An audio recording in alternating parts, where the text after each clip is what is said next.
The garage on Juniper Street. I was a grease-stained relic, just like the old Chevy I was hunched under.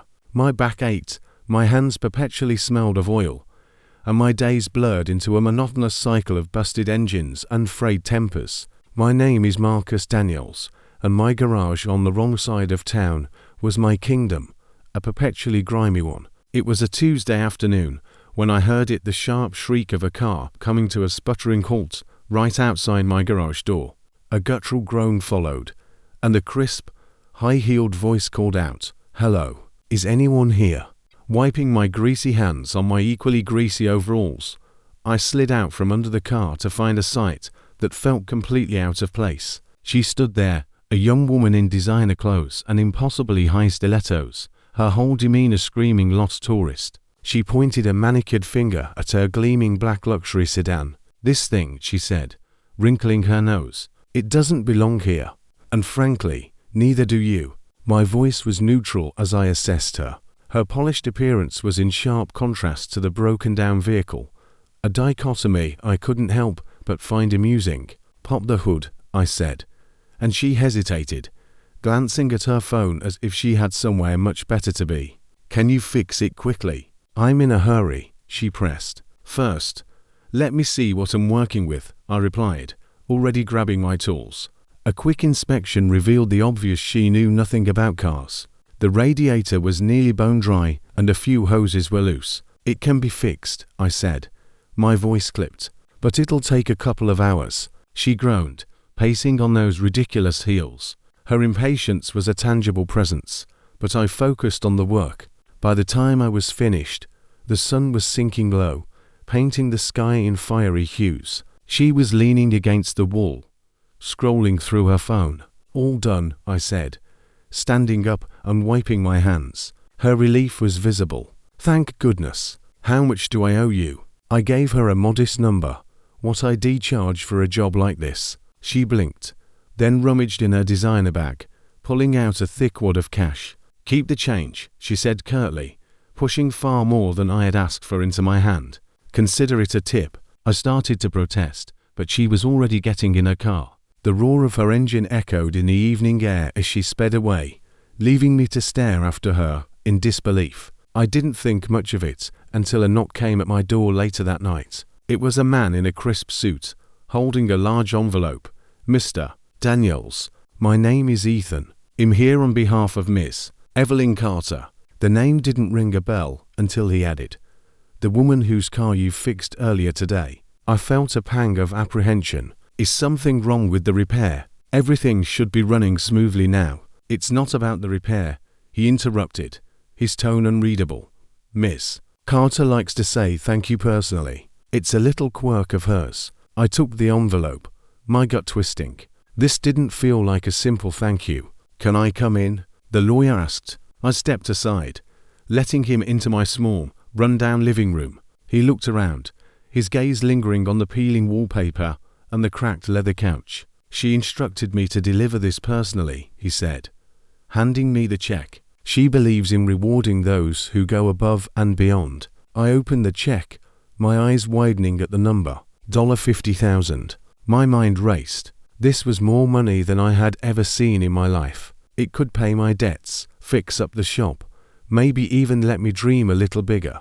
"What's the catch?" I asked, suspicion lacing my voice. "No catch," he replied smoothly. "It's a gift, pure and simple. Miss Carter has her reasons." "Reasons for what?" I pressed. "I fixed her car, not her whole life." He smiled faintly. "She's a very private person, but let's just say she believes in paying good deeds forward, especially when they're from people who expect nothing in return." I just stared at the check, my rough hands trembling slightly against the smooth paper. "If she needs more car repairs, she knows where to find me," I said, trying to keep things light. He gave a polite nod and left, leaving me alone with the staggering weight of her generosity. The next day, I got another surprise.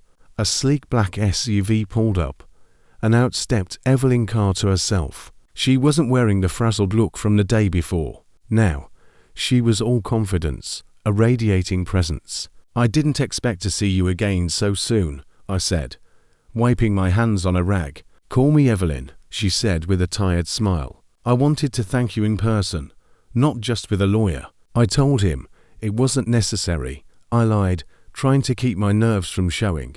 "I'm sure you did," she said softly, "but I believe gratitude is best expressed face to face." She looked around the garage. "Is this your business, for better or worse?" "Mostly worse these days," I admitted. Her expression softened. "You're good at what you do. So good, you could probably charge double, and people would still come to you." "People around here don't have that kind of money," I said. Evelyn nodded thoughtfully. "What if I told you I could change that? Not just for you, but for this whole neighborhood?" I just stared at her, unsure what to say. "Lunch tonight?" she asked. I was hesitant. "I don't usually mix business with food." "Then consider it a thank you," she replied, leaving no room for argument. "I'll text you the address. I'll pick you up at 8. The rest of the day was a blur. When I pulled up outside the upscale restaurant she had chosen, I felt completely out of place. My beat-up truck looked ridiculous among the luxury cars in the valet line. Inside, Evelyn was waiting at a private table, dressed to the nines. "You clean up nicely," she said, her eyes twinkling with amusement as I sat down. "Thanks," I said gruffly, feeling like a fish out of water. Without small talk, she got right to the point. "You're wondering why I'm doing all this," she said. "It crossed my mind," I admitted. She leaned in, her expression serious. "I grew up in a place like this. People looked down on us. My father was a mechanic, just like you. He taught me the value of hard work and the importance of paying it forward." "And you think that check was paying it forward?" I asked. "That was just the beginning," she said. "I want to invest in you, in your shop.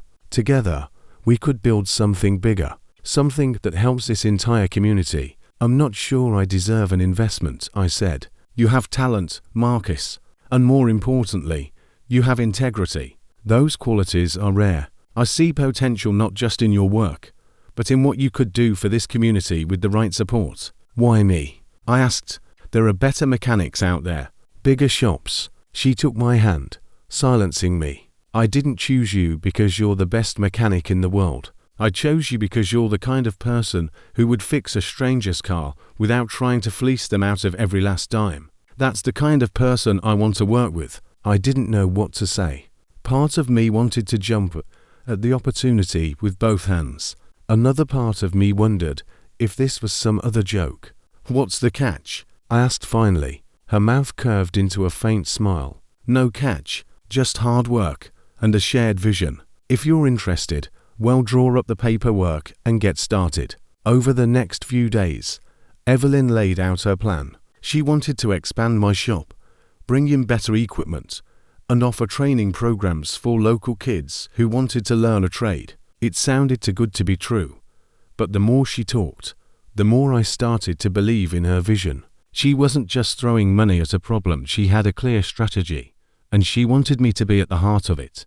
By the end of the week, I had signed the paperwork. The transformation began almost immediately. The first thing Evelyn did was bring in a team to renovate the shop.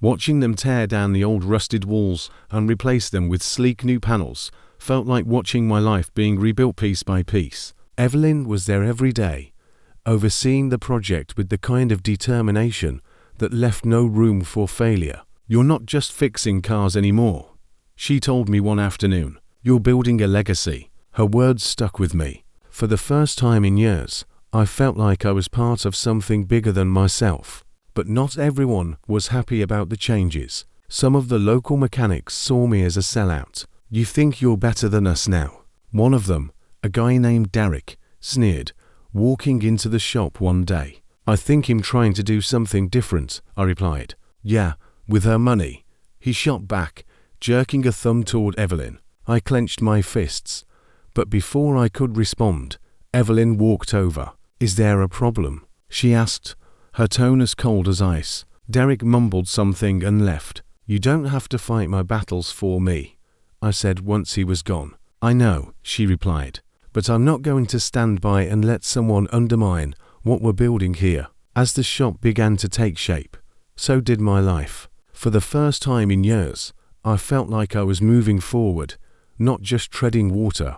But with progress came new challenges. Rumors began to spread about my relationship with Evelyn, speculating that it was more than just business. At first, I tried to ignore it, but when a friend confronted me about it, my frustration got the better of me. "Do you think him doing this for another paycheck?" I snapped. "Do you think he'd put everything on the line just for money?" "I don't know what to think," he admitted. "But people are talking, and it's not just about the shop." I didn't dignify the gossip with a response. My focus was on the work, and I wasn't going to let anything distract me. Evelyn, however, seemed unfazed by the rumors. "Let them talk," she said one evening when I brought it up. "People are always going to find something to complain about." Her confidence was reassuring, but it didn't make the whispers any easier to bear. Still, I threw myself into the project, determined to prove the naysayers wrong. The grand opening was set for 3 months later. I worked longer hours than ever, pushing myself to the limit to make sure everything was perfect. Evelyn was right there with me, her energy seemingly endless. "You're going to make this place a beacon for the community," she said one night as we locked up. I felt it in my bones. The day of the grand opening arrived. My old rusty shell of a shop was now a gleaming facility with state-of-the-art tools, a waiting area that didn't feel like a hospital, and even a space for community classes. People from the neighborhood gathered outside, curious and hesitant. The ribbon-cutting ceremony felt surreal. "This is your moment, Marcus," Evelyn said quietly. I cut the ribbon to a chorus of cheers and applause, but beneath the noise, I caught the gaze of a few familiar faces in the crowd who weren't cheering, their eyes cold and full of doubt. The first few weeks were a whirlwind. Business picked up almost immediately, and the training program for local kids became an instant hit. It was amazing to see their young faces light up as they learned to work with their hands, just as I had when I first discovered my passion for fixing things. But not everything was smooth sailing. Some of my old rivals in the area were getting more aggressive, spreading rumors that I had sold out to corporate greed, or that Evelyn was using me as a pawn for some hidden agenda. One evening, I found the side of the shop vandalized with the word traitor scrawled in bold red letters. Evelyn arrived as I was scrubbing it off. Her face hardened when she saw the damage. "Who did this?" she asked, her voice like ice. "I don't know," I admitted. "But it doesn't matter. I can handle it." "This isn't just about you anymore," she said firmly. "This is about what we're building, and I won't let anyone tear it down." True to her word, Evelyn hired a security company to monitor the property and insisted on installing cameras. "It's overkill," I argued, but she shook her head. "Marcus, when you're trying to make real change, you're going to upset people. It's not overkill, it's a precaution." Her determination was infectious, and I couldn't help but admire her for it. But as the threats grew, I began to wonder if this was all worth it. One night, as we were locking up, Evelyn turned to me. "You're hesitating," she said, reading me like a book. "I'm just wondering why you're still here," I admitted. "You don't need this." She looked at me, her expression soft. "Maybe I do. My father used to tell me that the only way to make a life matter is to leave the world better than you found it. This is my way of doing that." Her words hit me harder than I expected, and for the first time, I understood how personal this was for her. Things escalated a week later, when Derek showed up with a couple of his friends. "You think you're better than us now?" he spat, his voice loud enough to get everyone's attention. I walked outside, my stance relaxed. "I'm not better than anyone, Derek. I'm just trying to run my business." "Your business," he scarfed, gesturing at the office where Evelyn was meeting with a contractor. "This isn't your business anymore. It's hers."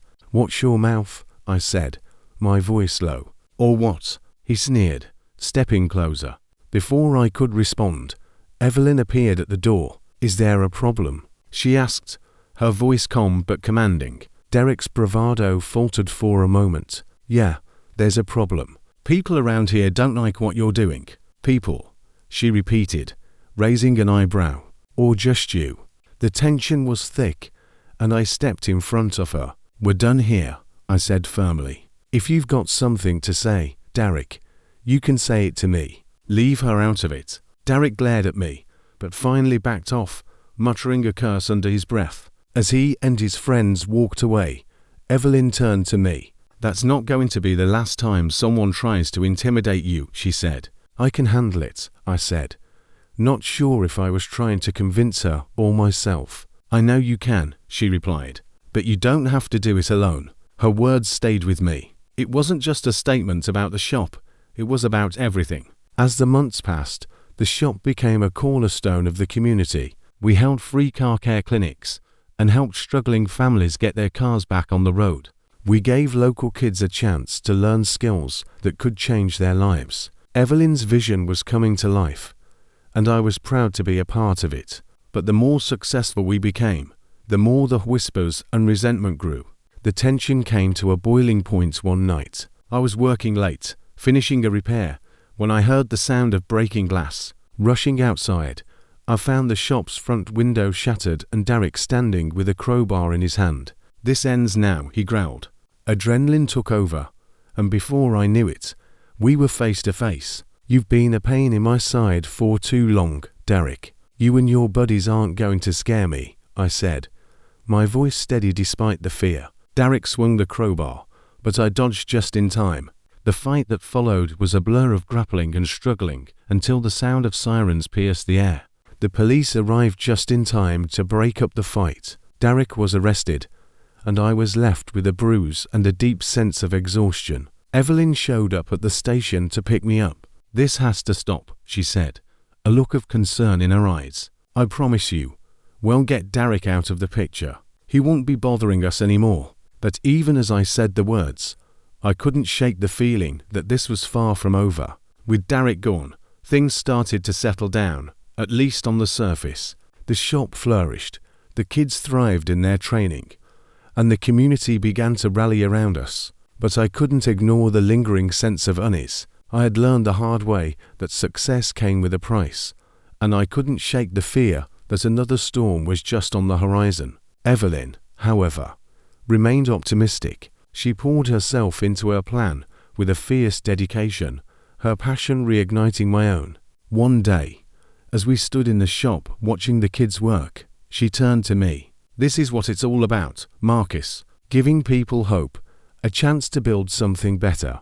Her words reminded me why I had started this journey in the first place. As weeks turned into months, the shop became more than just a business. It became a symbol of resilience and hope for the entire community. Evelyn and I worked tirelessly to ensure its success, and slowly but surely, the whispers of doubt and resentment faded away. In the end, this journey wasn't just about fixing a car or building a business. It was about proving that even in the face of adversity, change is possible. Evelyn's vision had transformed not only the shop, but also the lives of everyone it touched, including my own.